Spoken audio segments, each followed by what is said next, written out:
Hey, so this is going to be a pretty boring video for people who aren't doing VisCom currently. But basically, I thought I would just flip through my folio just to give people some ideas of maybe what they could do and some pages they could include. I did VisCom last year in 2020, and needless to say, it was a pretty difficult year, but I got through it, and VisCom actually ended up being a really strong subject for me, and I got into top designs this year, which is pretty cool. So yeah, enjoy the video. It's not very interesting, but when I was in VisCom, I was always looking for inspiration of past students' folios, so I thought this could help anyone who's doing the subject currently. I thought also I would give a few tips for the subject. So basically, especially for research, you want to just be looking out whenever you go out. You want to be looking around you, you want to be looking at every single design you see. And the crazy thing is you realize how many things in this world just are designed by somebody. Any post you see on the street, any advertisement, all of that has been designed by somebody. And as you can see, I've included a lot of that kind of stuff in here. Another really just general tip that's really important to remember is that you just shouldn't be comparing your folios with other people in the class or people from outside of school. I know it's so tempting to see where everyone else is at, but honestly, it's just really not helpful, and in the long run, it might just diminish your confidence. Because throughout the whole process, everyone is going to be at very different stages, and not a single person in your class is going to be doing the same or even a similar project with similar design briefs.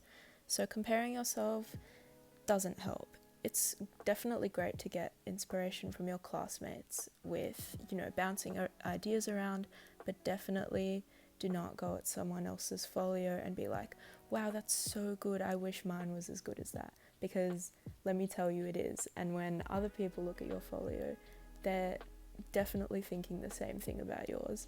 So just don't be competitive with it, and it'll be definitely a lot more relaxed.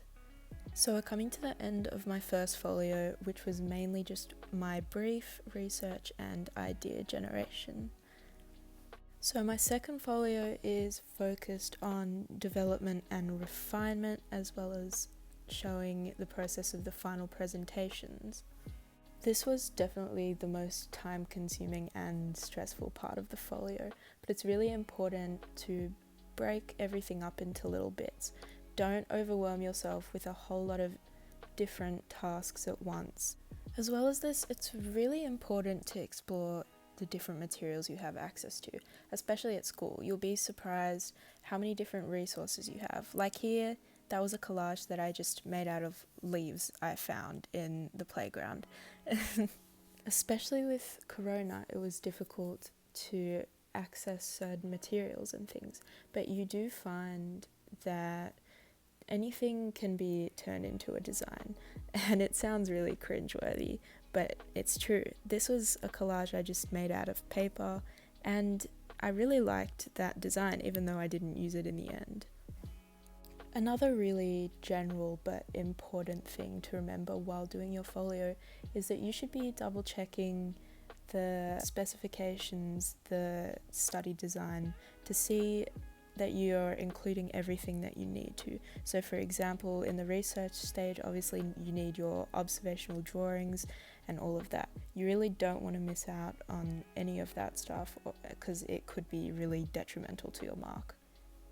I'm going to stop talking for a little bit because you're probably sick of listening to my voice. But just enjoy the rest of my folio. I hope you get some inspiration from it. And if you need anything, you can DM me through my Instagram, and I'll be so happy to help you and guide you through the process, because this subject is tough. People underestimate how tough it really is. So yeah, I hope you enjoyed the video. Bye guys.